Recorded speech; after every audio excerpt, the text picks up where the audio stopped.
Hello everyone, welcome to legal law. आज की video में हम पार्टनरशिप चैप्टर को डिस्कस करेंगे। ठीक है, पार्टनरशिप चैप्टर है, इसमें से आपका एक या दो क्वेश्चन एग्जाम में आ जाता है। ठीक है, अगर दो नहीं आएगा तो एक क्वेश्चन तो आ ही जाएगा।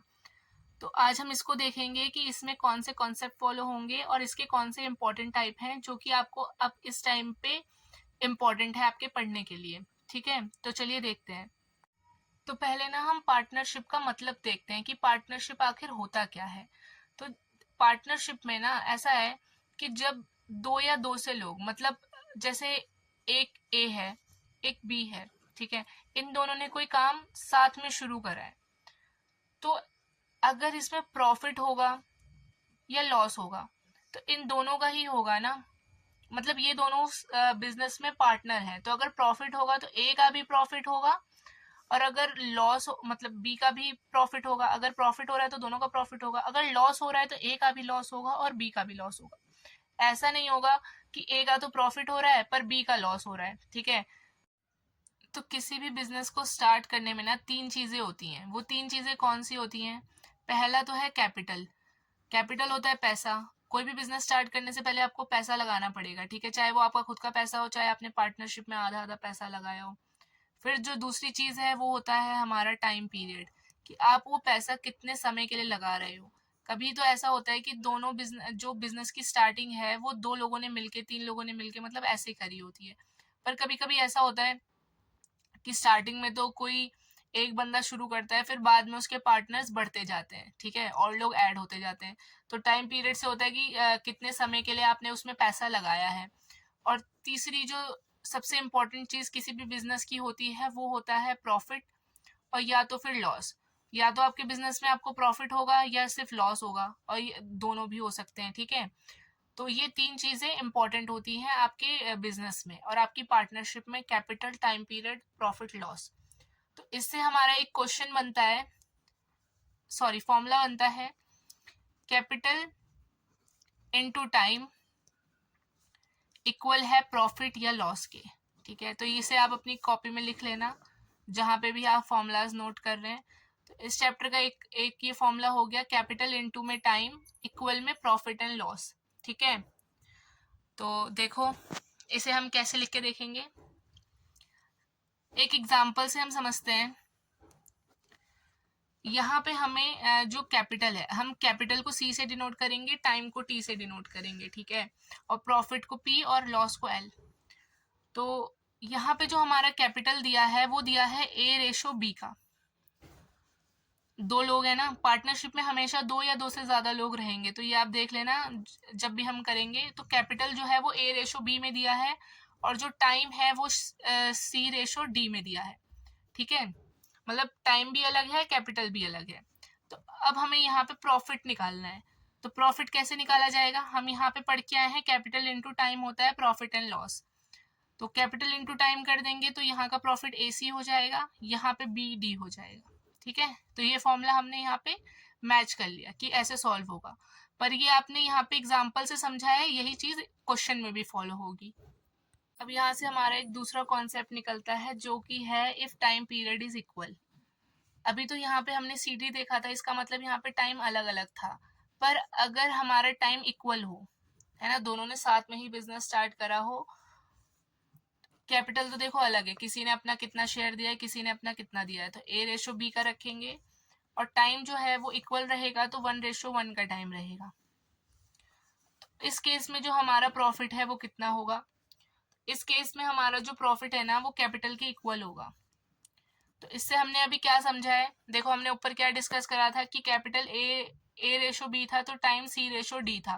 प्रॉफिट निकालने के लिए इनके आपस में मल्टीप्लाई हो गई, कैपिटल इंटू टाइम हो गया।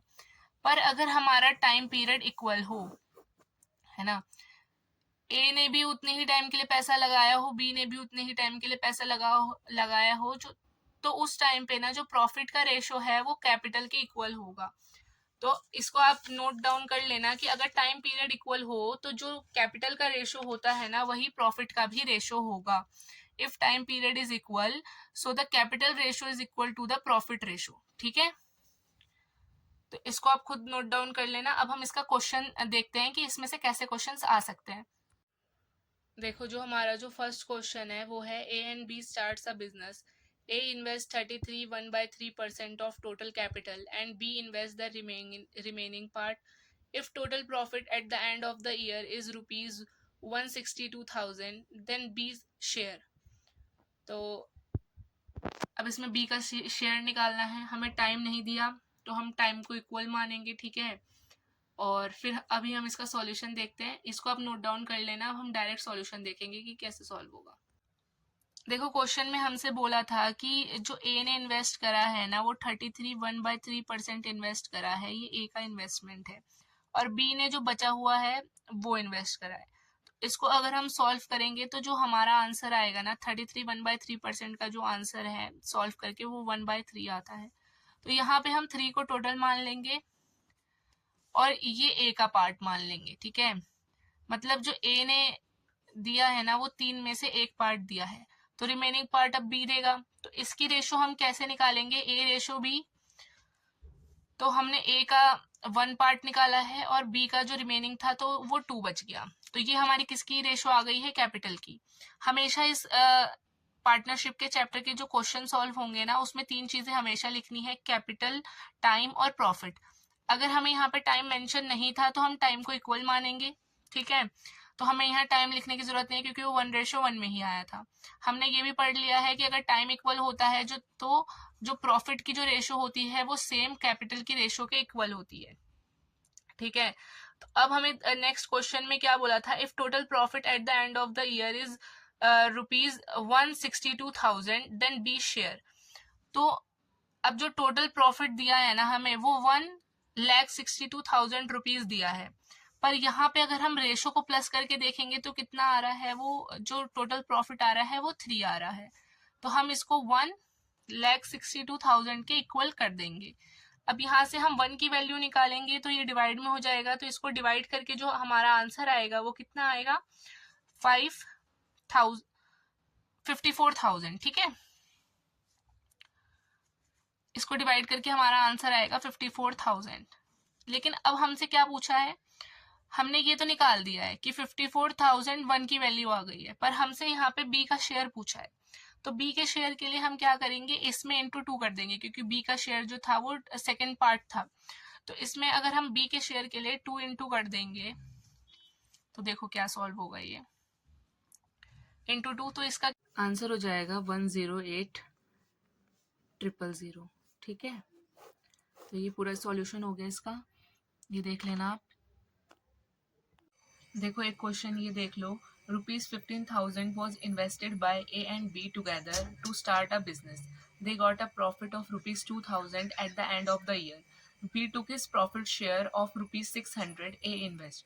तो देखो इसमें कोई स्पेसिफिक ऐसा टाइम नहीं दिया है कि ए ने इतने टाइम तक रखे और बी ने इतने टाइम तक पैसे इन्वेस्ट करें। तो इसका मतलब इसका जो टाइम पीरियड है वो इक्वल है। अगर इक्वल है टाइम पीरियड तो जो प्रॉफिट होगा, जो प्रॉफिट की रेशो होगी वही इक्वल होगी कैपिटल की रेशो से। तो इसको सॉल्व करके देखते हैं कैसे सॉल्व होगा। हमें 2 लोग कौन दिए थे, ए और बी, ठीक है। फिर उसमें हमें क्या बोला था, हम पहले प्रॉफिट रेशो देखते हैं क्योंकि हमें बोला था कि जो बी है ना उसने अपना 600 का प्रॉफिट शेयर ले लिया है। तो इससे हमें क्या पता चलता है कि जो बी के पास जो प्रॉफिट आया है वो 600 आया है, ठीक है। फिर कितना था, they got a profit of 2,000 eight the end of the year, जिसमें से बी ने अपना 600 का शेयर ले लिया है। तो ए के पास कितना बचा, तो ये हम 2,000 माइनस 600 कर लेंगे। 2,000 माइनस 600 होगा क्योंकि देखो 2,000 ओवरऑल प्रॉफिट आया था दोनों का और जो 600 है वो बी ने अपने पास ले लिया है। तो जो ए के पास बचेगा वो 1,400 रुपीज बचेंगे, ठीक है, 1,400 रुपीज। और जो ए का है वो 1,400 प्रॉफिट हो जाएगा और जो बी का है वो 600 प्रॉफिट हो जाएगा। अब हम इसकी रेशो बना लेंगे क्वेश्चन को इजीली सॉल्व करने के लिए। तो यहाँ 0 से ये 0 कट जाएंगी, ठीक है। और फिर ये हो जाएगा 2 से जाएगा तो 7 और 3, तो ये 7:3 आ गया। अब टाइम पीरियड इक्वल था तो हमें पता है कि प्रॉफिट की जो रेशो होगी वही कैपिटल की भी रेशो होगी। तो ये भी 7:3 हो जाएगा, ठीक है। उसके बाद हम क्या करेंगे, अब हमने रेशो बना ली है, फिर उन्होंने बोला है 15,000 was invested by A and B together to start a business. हमारे पास कैपिटल की रेशो है, तो इन लोगों का टोटल देखेंगे, उसमें हमें क्वेश्चन में मेंशन है कि उन्होंने 15,000 टुगेदर इन्वेस्ट करे, पर हम इसको 7+3 करेंगे तो कितना आ गया, 10 यूनिट आ गई।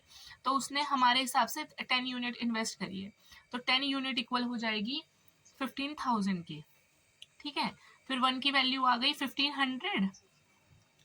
अब हमसे क्वेश्चन में क्या पूछा था, ए की इन्वेस्टमेंट बताने की ए ने कितना इन्वेस्ट करा था, तो हमें ए की इन्वेस्टमेंट निकालनी है, ए इन्वेस्टमेंट। तो आप लोगों को अब तक पता ही चल गया होगा कि हम कैसे निकालेंगे। हम ए की इन्वेस्टमेंट थी 7, तो हम 1 की वैल्यू 1500 है, तो हम 7 को 1500 से मल्टीप्लाई कर देंगे, ठीक है। तो जो हमारा आंसर आ जाएगा 10500, ये हमारा आंसर आ जाएगा। और सॉरी, यहाँ पे शायद हमारा कितना था, 15,000 था ना, हाँ तो सही चल रहा है हमारा, ठीक है। तो ये हमारा आंसर आ जाएगा 10500 हमारा ए की इन्वेस्टमेंट है। ऐसे बी की पूछी होती तो 3 इंटू 1500 कर देते तो बी का आ जाता, ठीक है। एक बार आप खुद भी सॉल्व करके देखना तो आपको समझ आ जाएगा अच्छे से। अभी तक हमने डिस्कस करा कि जब टाइम पीरियड इक्वल हो तो क्वेश्चन हमारा कैसे सॉल्व होगा। वो काफ़ी इजी था। प्रॉफिट की जो रेशो होगी वही कैपिटल की रेशो होगी अगर टाइम की रेशो 1:1 है, मतलब टाइम अगर इक्वल है तो। लेकिन अब हमारा जो टाइप सेकंड है वो हमसे बोलता है कि if time period is not equal, ठीक है। हम ऐसे भी लिख सकते हैं if time period is different, तो वो कैसे सॉल्व होगा। तो इसमें जो है हमारा, अभी तक हम कर रहे थे सी, मतलब जो कैपिटल की रेशो थी ए बी, ठीक है। फिर टाइम की रेशो तो 1:1, टाइम की रेशो 1:1 थी, तो जो प्रॉफिट की रेशो थी वो A:B आ रही थी। पर अगर ये इस चीज़ को हम सॉल्व करेंगे, time period is not equal, तो अगर हमारी कैपिटल की रेशो A:B है और टाइम की रेशो C:D है, तो प्रॉफिट कैसे आएगा, ये हम ऑलरेडी स्टार्टिंग में डिस्कस कर चुके हैं। तो इनको मल्टीप्लाई हो जाएगा, मतलब capital into time equal profit हो जाएगा, तो ये AC हो जाएगा और ये BD हो जाएगा, ठीक है। ये आप लोगों को पता होगा, एक बार मैंने रिवाइज करा दिया है। फिर हम इस पे बेस्ड क्वेश्चन देखते हैं कि कैसे सॉल्व होंगे। देखो हमारे पास एक क्वेश्चन है, in a business A invest ₹600 for 4 months and B invest ₹800 for 2 months. The ratio of profit share of A and B is, ठीक है। तो इसको देखते हैं कैसे सॉल्व होगा। तो हमें उस क्वेश्चन में दो लोग दिए हुए हैं, ए और बी, ठीक है। इनकी कैपिटल दी हुई है कि ए ने इन्वेस्ट करे हैं ₹600 और बी ने इन्वेस्ट करे हैं ₹800, ठीक है। और टाइम दिया है कि जो ए ने इन्वेस्ट करे हैं, टाइम पीरियड लिख लेंगे, जो ए ने इन्वेस्ट करे हैं वो करे हैं 4 मंथ्स के लिए, और जो बी ने इन्वेस्ट करे हैं वो करे हैं 2 मंथ्स के लिए। तो अब इनका प्रॉफिट रेशो हमें निकालना है, वो भी हमें पता है कि हमें कैसे निकालना है, कैपिटल इंटू टाइम, ठीक है। तो इसकी इससे मल्टीप्लाई हो जाएगी, इसकी इससे मल्टीप्लाई हो जाएगी, तो हमारा आंसर आएगा 2400 और यहाँ आएगा 1600। तो अब हम इसको रेशो बनाने के लिए काट सकते हैं ताकि हमारा सॉल्यूशन ईजी हो जाए। तो इसको काट के इसकी रेशो जो आएगी वो आएगी 3:2।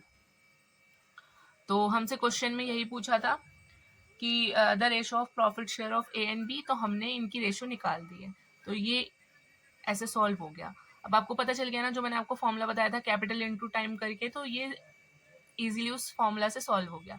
अब एक और क्वेश्चन सॉल्व करके देखते हैं। देखो अभी क्वेश्चन आया है, अभी तक तो हमें ए और बी का कैपिटल और इन्वेस्टमेंट सब दिया होता था, है ना, टाइम दिया होता था, सब कुछ मेंशन होता था। पर इस क्वेश्चन में ना हमें बी की इन्वेस्टमेंट निकालनी है। हमें टाइम दिया है और हमें ए की इन्वेस्टमेंट दी है और हमें प्रॉफिट की रेशो दी है। क्वेश्चन पढ़ते हैं। A started the business by investing ₹30,000, B joined after 4 months, profit ratio of A and B is 9:4, then B's investment, ठीक है। तो प्रॉफिट रेशो दी है, टाइम दिया है, ए की इन्वेस्टमेंट दी है और बी की इन्वेस्टमेंट निकालनी है। तो इसको सॉल्व करके देखते हैं। अगर आपको ये सॉल्यूशन आता है तो वीडियो को पॉज करके खुद ट्राई करना, उसके बाद आंसर मैच कर लेना लास्ट में, और नहीं आता है तो आप सॉल्यूशन देख लेना जैसे जैसे हम सॉल्व करेंगे। देखो क्वेश्चन में क्या दिया है, ए और बी का जो कैपिटल इन्वेस्टमेंट दिया है, तो हमें सिर्फ ए का कैपिटल इन्वेस्टमेंट दिया है जो कि है ₹30,000, ठीक है। बी का कुछ नहीं दिया है तो हम बी को बी मान लेंगे, ओके। फिर हमें जो टाइम पीरियड दिया है वो दिया है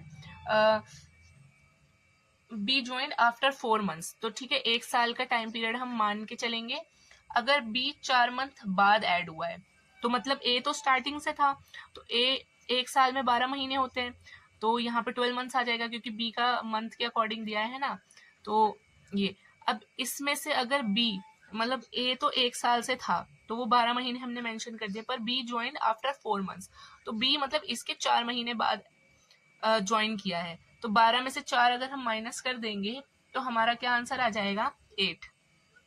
ठीक है, तो इसने मतलब अपना जो कैपिटल इन्वेस्टमेंट करा है ना वो सिर्फ 8 महीने के लिए करा है क्योंकि स्टार्टिंग से नहीं था। फिर उसके बाद अब हमें इसकी रेशो निकाल लेते हैं हम। ठीक है, टाइम की अगर हम रेशो निकालेंगे तो ये हो जाएगा 3 और यहाँ हो जाएगा 2, 4 से चला। और जो हमें इसमें प्रॉफिट की रेशो दी है वो दी है 9:4। ठीक है, ये क्वेश्चन में हमें ऑलरेडी मेंशन है। तो अब हमें क्या करना है, हमें बी की वैल्यू फाइंड करनी है क्योंकि हमें जो बी की इन्वेस्टमेंट है ना वो निकालनी है। तो उसके लिए हमें क्या करना पड़ेगा, हमें जो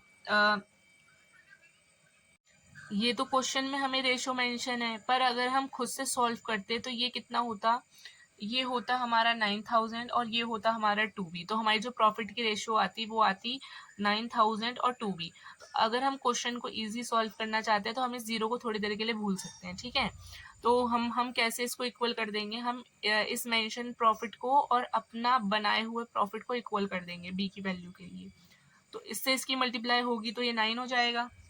ठीक है, 9000 पूरा भी ले सकते हो नहीं तो इग्नोर भी कर सकते हो। ठीक है, तो हम लेके चलते हैं 9000 हो जाएगा और ये हो जाएगा 2b, तो ये इसके नीचे आ जाएगा।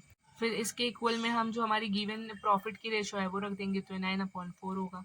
ठीक है, फिर अब हम इसकी क्रॉस मल्टीप्लाई करेंगे तो क्या आएगा, ये 9 2 18 तो यहाँ पे 18b आ जाएगा और ये 4 9 36 तो ये 36,000 हो जाएगा। ठीक है, अब इसको हम सॉल्व करेंगे तो ये कैसे सॉल्व होगा देख लो, ये इससे कट जाएगा, 18 2 36 होता है, तो ये आंसर यहाँ पे क्या आ जाएगा 20,000। तो बी की जो हमारा बी की जो आंसर आ गया, बी की इन्वेस्टमेंट थी वो 20,000 थी, तो ये ऐसे सॉल्व हो गया। ठीक है, ये आप पूरा सॉल्यूशन देख सकते हो, इसमें हमने कुछ नहीं किया, सिर्फ वही सेम फॉर्मेट फॉलो हुआ। हर क्वेश्चन में हमें ए और बी दोनों की इन्वेस्टमेंट देते थे, पर इसमें नहीं दी थी, हमें टाइम दिया था और प्रॉफिट की रेशो दी थी। फिर जो हमारी गिवन प्रॉफिट की रेशो थी, हमने जो अपने आप निकालते कैपिटल इनटू टाइम करके हमने उसको उसके इक्वल रख दिया ताकि हमारी क्रॉस मल्टीप्लाई करके बी की वैल्यू आ जाए। फिर हमने इसको क्रॉस मल्टीप्लाई कर दिया तो हमारी बी की वैल्यू निकल गई और हमें बी की वैल्यू ही चाहिए थी क्योंकि बी की इन्वेस्टमेंट पता करनी थी, वो हमने बी एज्यूम करी थी, तो ऐसे हमारा आंसर आ गया। ठीक है, इसको एक बार आप खुद भी सॉल्व करके देख लेना, फिर भी कोई डाउट लगे तो आप कमेंट सेक्शन में पूछ सकते हो, नहीं तो इंस्टा पे मैसेज करके पूछ सकते हो legal_law_02 पे। देखो ये एक क्वेश्चन है, सेम फॉर्मेट से सॉल्व होगा, बस डिफरेंस ये है कि पिछले वाले में हमें इन्वेस्टमेंट नहीं दिया था वो निकालना था, इसमें हमें ना टाइम पीरियड नहीं दिया है तो उसको आप एक्स मान लेना, और प्रॉफिट इक्वली डिवाइड हुआ है तो 1:1 के उसमें होगा प्रॉफिट डिवाइड। बाकी जैसे पिछला क्वेश्चन हमने सॉल्व करा है बिल्कुल सेम एग्जैक्टली वैसे ही ये क्वेश्चन भी सॉल्व होगा, तो ये आप खुद से प्रैक्टिस करना है। ठीक है, एक बार मैं क्वेश्चन रीड कर देती हूँ। A started a business with a capital of ₹32,000 and G joined afterwards with ₹96,000. After how many months did G join business in the if the profit at the end of the year is divided equally? ठीक है, तो profit को 1:1 मान लेना और जो time period नहीं दिया है हमें जी का वो एक्स मान लेना, और यहाँ पे जी और ये गोपी सेम ही है। ठीक है, तो ये मत कंफ्यूज होना कि ये कोई थर्ड आदमी आ गया है, तो ये सेम ही है, तो इसको आप खुद सॉल्व करके देखना। ठीक है, देखो अभी नेक्स्ट क्वेश्चन है, इसको हम डिस्कस करते हैं। इसमें है R&L started a partnership with investment of ₹11,250 and ₹13,125 respectively, but due to financial crisis, Lalit had to withdraw his investment after 8 months of his investment. In what ratio should the profits of the first 12 months be divided between the two? ठीक है, ये question आपने पढ़ लिया है, अब इसको solve करके देखते हैं हम। इसमें लास्ट में बस हमें प्रॉफिट का रेशो बताना है कि प्रॉफिट 1 साल बाद इन दोनों में किस रेशो में डिवाइड होगा। ठीक है, हमें इन्वेस्टमेंट दी हुई है, ये रही आर और एल की, और इनका टाइम पीरियड दिया हुआ है और बता दिया है कि 1 साल का टाइम पीरियड है। तो देखो इसने 8 महीने बाद अपने पैसे विड्रॉ कर लिए हैं, तो इसने कितने टाइम तक इन्वेस्टमेंट रखी है, 8 महीने तक रखी है। और दूसरे वाले का कुछ नहीं दिया तो उसने पूरे 12 महीने यानी कि 1 साल के लिए रखी है। ठीक है, तो अब इनकी प्रॉफिट रेशो देखते हैं कैसे निकलेगी। तो हमें जो आर और एल का जो कैपिटल रेशो दिया था वो हमें दिया था, हमें अमाउंट दिया है 11,250 रुपीज़। ठीक है, और एल का दिया था 13,125 रुपीज़। ठीक है, तो ऐसा क्वेश्चन हम एक बार और सॉल्व कर चुके हैं, पर आपको थोड़ा पढ़ने में ट्रिकी अगर लगा हो तो इसलिए मैं आपको सॉल्यूशन बता रही हूँ, नहीं तो ये बहुत इजीली सॉल्व हो जाएगा। तो अब हम इसकी जो रेशो निकालेंगे, हम सॉल्व करने के लिए अगर हम रेशो निकालेंगे तो इसकी रेशो आएगी 6, इसकी रेशो आएगी 7। तो इन कैपिटल की रेशो आर और एल की क्या आ गई, 6:7। ठीक है, और हमें टाइम पीरियड क्या दिया हुआ है, आर का तो कोई स्पेसिफिक टाइम पीरियड नहीं दिया, तो 1 साल का टाइम था तो 12 महीने हमने मान लिए हैं, क्योंकि उसमें दिया था कि 12 महीने के बाद प्रॉफिट रेशो बताओ, तो हमने ये मान लिया है कि इन्होंने 12 महीने तक ही हिसाब रखा है। और जो एल था उसने फाइनेंशियल क्राइसिस की वजह से 8 महीने बाद अपना इन्वेस्टमेंट विड्रॉ कर लिया था, तो इसने अपने पैसे 8 महीने तक रखे हैं। ठीक है, फिर अब प्रॉफिट रेशो में कैसे निकलेगी प्रॉफिट रेशो, इसकी मल्टीप्लाई से इसकी मल्टीप्लाई से। ठीक है, कैपिटल इनटू टाइम इक्वल में प्रॉफिट, तो ये कितना हो जाएगा, ये हो जाएगा 18। और देखो इसको भी हम काट लेते हैं। ठीक है, ये हो जाएगा 3, ये हो जाएगा 2, तो 6 3 18 हो गया, 7 2 14 हो गया। अब ये भी कट जाएगा तो ये आ जाएगा 9, ये हो जाएगा 7। तो जो हमारी जो रेशो आ गई है प्रॉफिट की, वो रेशो आ गई है 9:7। ठीक है, तो आपने इसमें देख लिया होगा कि इसमें जो सबसे ज़्यादा मेन फॉर्मूला है ना वो वही है जो मैंने आपको स्टार्टिंग में बता दिया है, तो इसलिए आप उसको याद रखना और कहीं पे लिख लेना जहाँ पे भी आप अपने नोट्स बना रहे हो कि कैपिटल इनटू टाइम इक्वल में प्रॉफिट होता है। और अगर टाइम इक्वल ना हो तो क्या आएगा, 1:1 का होगा, तो कैपिटल की जो रेशो होगी वही सेम प्रॉफिट की भी रेशो होगी। ठीक है, तो वही फॉर्मूला आपको अपने माइंड में फिट करके रखना है और उसी के बेस पे ही आपके सारे क्वेश्चन सॉल्व हो जाएंगे। अगर आपको ये फॉर्मेट पता है तो आप इजीली सॉल्व कर लोगे। ठीक है, एक ये नेक्स्ट टाइप है, ये देख लो, जो हमने रेशो एंड प्रोपोर्शन में एमडीएच फॉर्मूला पढ़ा था ना, रेशो एंड प्रोपोर्शन में या किसी चैप्टर में हमने एमडीएच फॉर्मूला पढ़ा था, मुझे एग्जैक्टली याद नहीं आ रहा है। तो उसके बेस पे ये क्वेश्चन सॉल्व होगा। तो देखो question, out of the profit received in the business, the ratio of shares of A and B is 3:5. If B had invested rupees 12,000 in business for 12 months, then how many months did A invested? तो उस question का solution भी हमारा same MDH formula के according ही होगा। MDH formula में हम लोग मैन और डेज और टाइम देखते थे, ठीक है, और आर देखते थे, पर इसमें पार्टनरशिप में हमारा इंपॉर्टेंट क्या होता है, कैपिटल, टाइम और प्रॉफिट। तो इसका फॉर्मूला कैसे बनेगा, C1 इंटू T1 अपॉन में P1, ठीक है, और इक्वल में C2 इंटू T2 अपॉन में P2। ठीक है, तो अगर आपने वो वीडियो देखी होगी तो आपको ही रिकॉल हो जाएगा, फॉर्मूला कैसे यूज होगा ये भी पता चल जाएगा।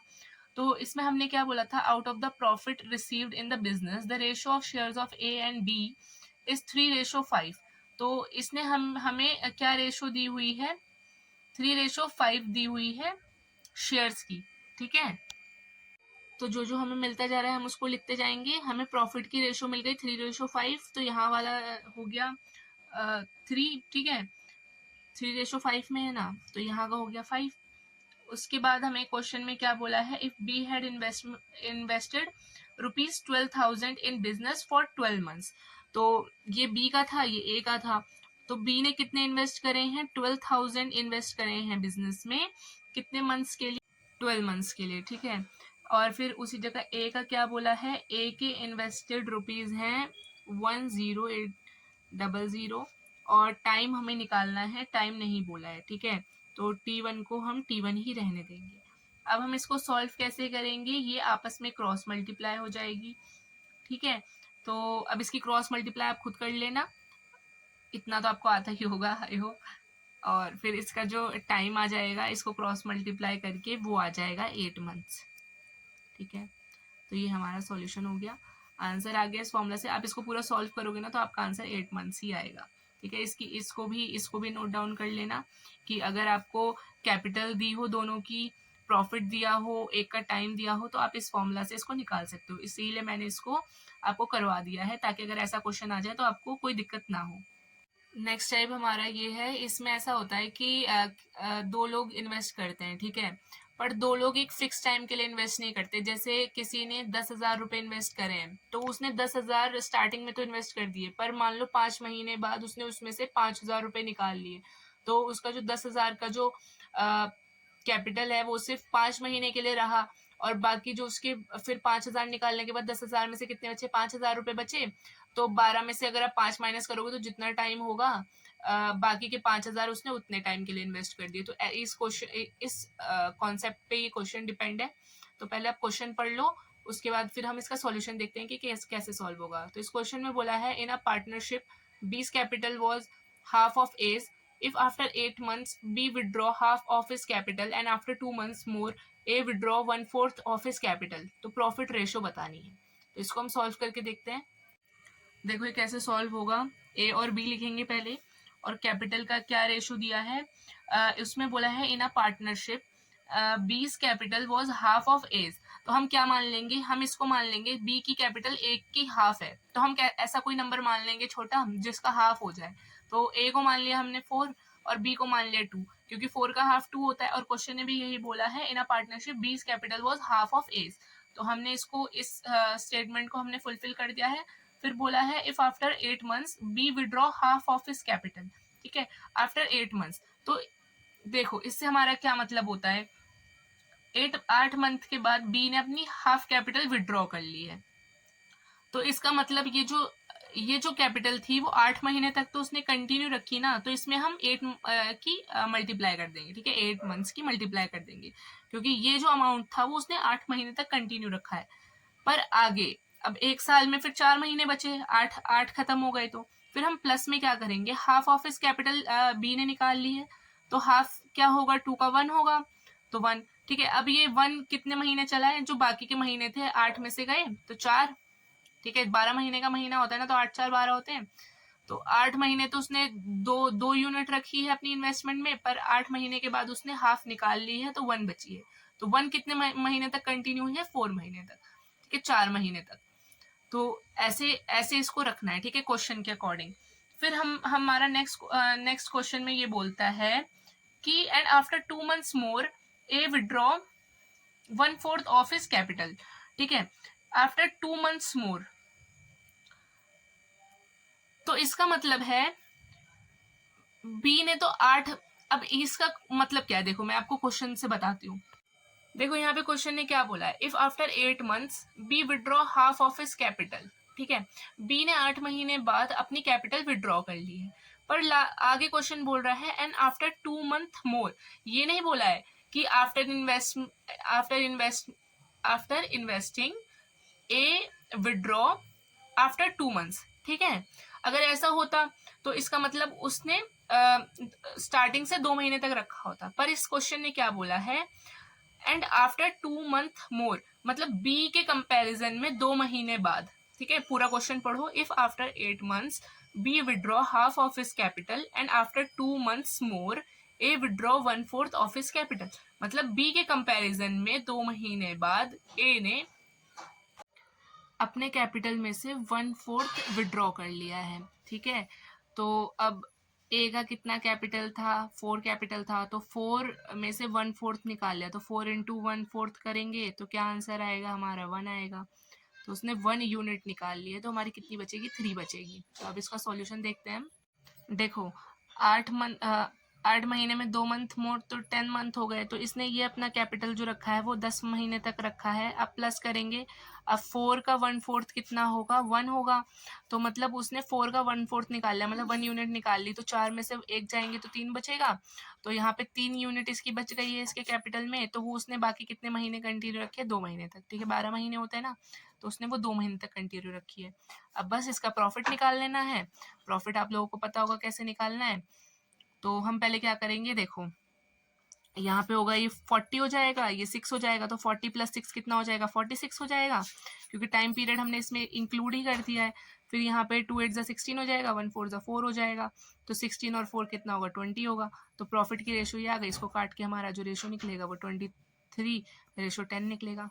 और अगर इस रेशो बनाने में आप लोगों को कोई दिक्कत आ रही हो, तो अगर आपने रेशो प्रोपोर्शन चैप्टर नहीं देखा है जिसमें हमने ये सब डिस्कस करा था, तो आप उस चैप्टर की वीडियो को आप जाके देख सकते हैं। ठीक है, उसके बाद अगर आपको रेशो में दिक्कत आ रही है ना, तो पहले आप रेशो प्रोपोर्शन वाला वीडियो देखो, फिर ये वाली वीडियो कंटिन्यू करना। ये जो क्वेश्चन है ये आप लोगों की प्रैक्टिस के लिए, इसको आप खुद ट्राई करके देखना है, ठीक है। अभी तक जितना हमने समझ लिया है ये उसी की तरह सॉल्व होगा, और इसके साथ हमारा जो पार्टनरशिप चैप्टर है और इसके जो इम्पोर्टेंट कॉन्सेप्ट्स थे आपके एग्ज़ाम के पॉइंट ऑफ व्यू से, वो हम कंप्लीट कर चुके हैं। और अगर आपने ये वीडियो एंड तक देखी है तो प्लीज़ इस वीडियो को लाइक करना, चैनल को सब्सक्राइब कर लेना, ठीक है। और अगर आपके कोई डाउट हो तो आप कमेंट सेक्शन में पूछ सकते हैं, नहीं तो आप इंस्टाग्राम पे legal law_02 पे मैसेज करके अपने डाउट्स को पूछ सकते हैं, ठीक है। All the best, see you in next video.